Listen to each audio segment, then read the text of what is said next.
Title: The Choice That Broke Us. When my father chose her over his own children when I was 12. I used to think my dad was invincible. He could fix anything.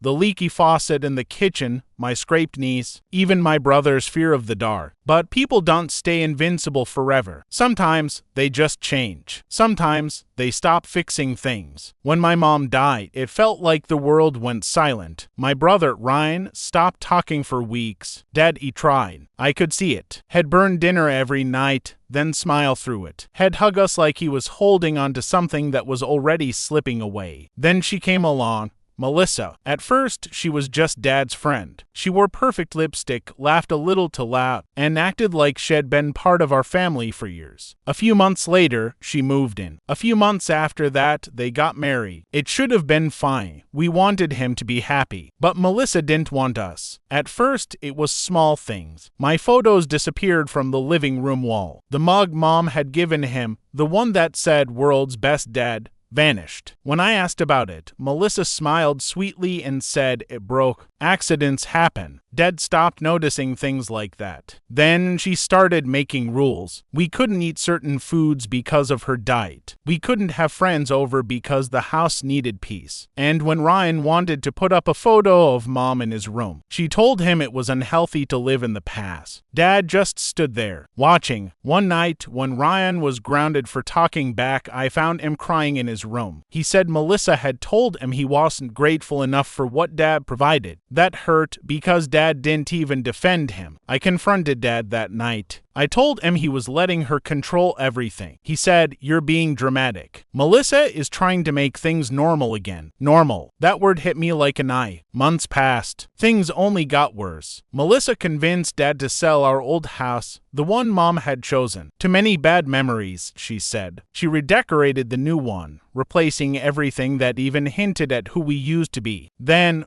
one night, I overheard an argument. Dad wanted to pay for Ryan's college applications. Melissa said it wasn't financially smart. When he insisted, she told him he was choosing his kids over his marriage. And that's when I realized she'd win. She already had. The next morning, I sat my dad down. My hands were shaking, but I didn't care anymore. I told him, "Dad, if you keep putting her before us, before what's best for me and Ryan, you're going to ruin our relationship. For good." He just stared at me, silent. Then he said something he'll never forget. "You'll understand when you're older." I left that day. Ryan came with me. We moved in with our aunt for a while. Dad didn't call for weeks. When he finally did, it wasn't to ask how we were. It was to tell me I'd disrespected his wife. It's been 2 years since then. We barely talk. Sometimes I see photos of him and Melissa on Facebook smiling like nothing happened. Sometimes I wonder if I was too harsh. If maybe I should have just stayed quiet. Let him live his version of happiness. But then I think of Ryan, of how small he looked that night when he said he didn't feel at home anymore. And I realized no. I'm not the asshole for saying what needed to be said. I just wish I'd listened before it was too late. Months turned into years, and silence became the new language between us. Dad and I spoke only through short, emotionless texts. "Happy birthday. Hope you're doing well. Tell Ryan hi." Each message felt like a transaction rather than a connection. A small reminder of the relationship that had once been so full of warmth and laughter, but now existed only in the echoes of memory. Ryan didn't even try anymore. He blocked Dad's number after their last argument when Dad said Ryan was being poisoned by resentment. I tried to be the bridge between them, but it felt pointless. Dad wasn't the same. Or maybe he was, and I just couldn't see it anymore. Then, out of nowhere, he called me one evening. His voice sounded tired, older than I remembered. "Hey,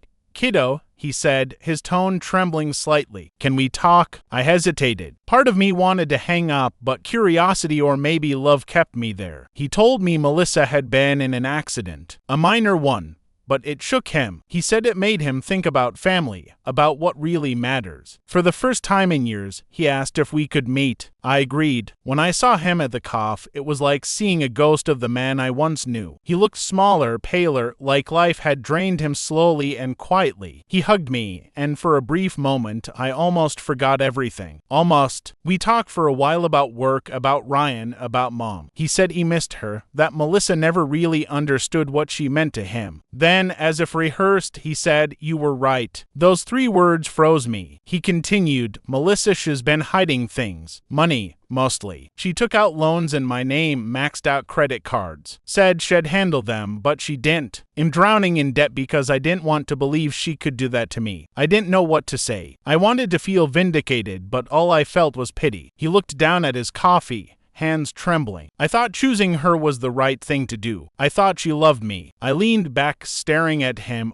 wondering if this was some cruel attempt to draw sympathy. But he looked broken, truly broken. Then came the real blow. "She told me," he said softly, "that your mom had an affair before she died." I blinked. "What?" He nodded slowly. "Melissa found old letters. Said they were proof. Said I was a fool for clinging to a woman who lied to me." I could feel my chest tighten, my heartbeat thundering in my ears. "And you believed her?" He didn't answer. That silence said everything. I stood up. My voice cracked when I said, "You destroyed your family over a woman who made you hate the one person who truly loved you." The cough felt too small, too loud. People were staring, but I didn't care. Dad looked up at me with tear-filled eyes. I just wanted someone to make me feel loved again. I shook my head, and in doing that, you made sure no one else could. I left before he could say anything else. Outside, the cold air hit me like a slap, but it felt cleaner than anything I'd felt in years. Weeks passed. One didn't hear from him again. Until one night, Ryan came home pale, holding his phone like it was something dangerous. "It's Dad," he said. "Has in the hospital. Apparently, had had a heart attack." Melissa was gone, moved out, vanished. Had lost the house, his job, everything. We went to see him, but the moment I walked into that room, I realized something terrifying. He wasn't angry anymore. He wasn't even sad. He was empty. He looked up, smiling faintly. "You came," he whispered. "I didn't think you would." Ryan just stood there, arms crossed, jaw clenched. I sat down beside him. "You didn't give us a reason to," I said quietly. He nodded. "I know, but I hoped." There was a long pause before he said, "I wrote you both letters. They're in the drawer. I can't fix what I broke, but I need you to know I see it now." I didn't open the letters until after he died, 3 weeks later. Inside mine, he wrote, "You were right about everything. I wanted to build something new so badly that I burned everything I already had. I thought love meant not being alone, but it really meant never making the people who love you feel abandoned. I'm sorry, kiddo. I hope one day you'll forgive me, even if I never deserved it." Ryan's letter was shorter. It just said, "You were the strongest of us all. I should have protected you better. I'm proud of you." We buried him next to Mom, per his will. Melissa didn't come. She didn't even send flowers. After the funeral, Ryan and I sat by the grave in silence. For the first time in years, it didn't feel like there was a wall between us and Dad. Just sadness and maybe, finally, some peace. I looked at Ryan and said, "He chose wrong, but at least he finally knew it." Ryan nodded. "Yeah," he said, "but it shouldn't take losing everything to see the truth." As we stood to leave, I whispered something I never thought I'd say again.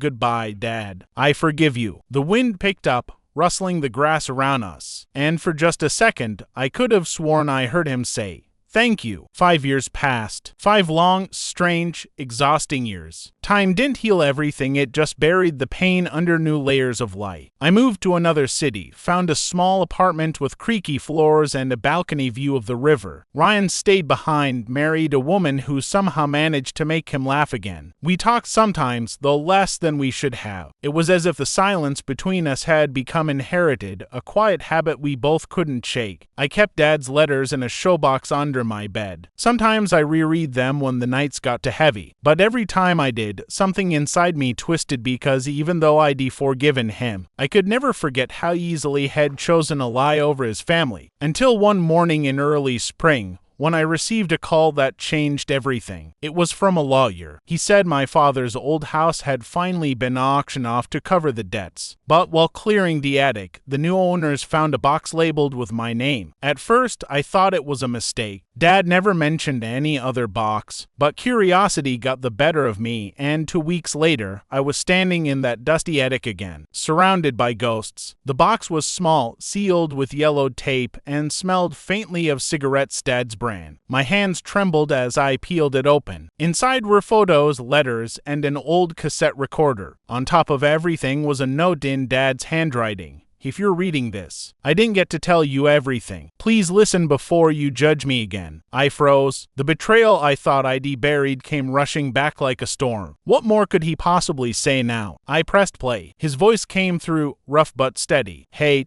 kiddo, if this tape made it to you, I'm probably gone. And that's okay. I just need you to know the truth. Melissa lied about your mom. My breath caught. I found out a month before the heart attack. She planted those letters, fake ones. Paid someone to write them. Said it was to help me move on, but really, she just wanted me to hate your mother enough to never look back. The words hit me like a knife. I sat down hard on the floor, clutching the recorder as his voice continued. I was too proud to tell you, too ashamed that I'd believed her. I even confronted her, and she laughed. Told me I'd traded a real family for a fantasy. She said you and Ryan would hate me forever anyway, so what was the point of apologizing? He paused. I could hear him exhale shakily. But I loved your mother even after everything. I realized that too late. I kept the real letters, your mom's real ones. They're in this box so you can read them yourself. You'll see who she truly was. I set the recorder down and opened the next envelope. Inside were worn, faded letters written in my mother's handwriting. They weren't love letters to another man. They were journal entries addressed to Dad. Each began with Dear Tom, followed by lines filled with fear, hope, and sadness. She wrote about her illness, how she didn't want to tell him how bad it was getting because she didn't want him to see her as weak. She wrote about how much she loved him even when he started spending more time away from home. The last one made me cry. If I don't make it, please don't forget who we were. Don't let pain rewrite our story. I sat there for hours, reading her words over and over until I couldn't see through the tears. Dad hadn't betrayed her first, had just been lost. Manipulated by a woman who fed his insecurities and turned love into poison. When I finally called Ryan to tell him, he was silent for a long time. Then he said, voice cracking, she didn't deserve that. Neither of them did. We decided to bring both their ashes together to bury them side by side, like they should have been from the start. The day we did, the sky was gray but soft, the air heavy with rain that never quite fell. Ryan placed Dad's urn next to Mom's and said quietly, maybe now they can rest. I nodded, but as I turned to leave, something made me stop. Among Dad's things, I'd found another sealed envelope addressed to me. I hadn't opened it until now. It read, I wish I could have shown you how much I wanted to be the man your mother saw in me. I let pride destroy that chance. But maybe, if you can forgive me again, it won't destroy you too. Love people even when it's hard. Tell them the truth even when it hurts. That's the only way betrayal ever ends. I folded the letter and slipped it into my pocket. For the first time in years, I didn't feel angry. I didn't even feel broken. Just free. Later that night,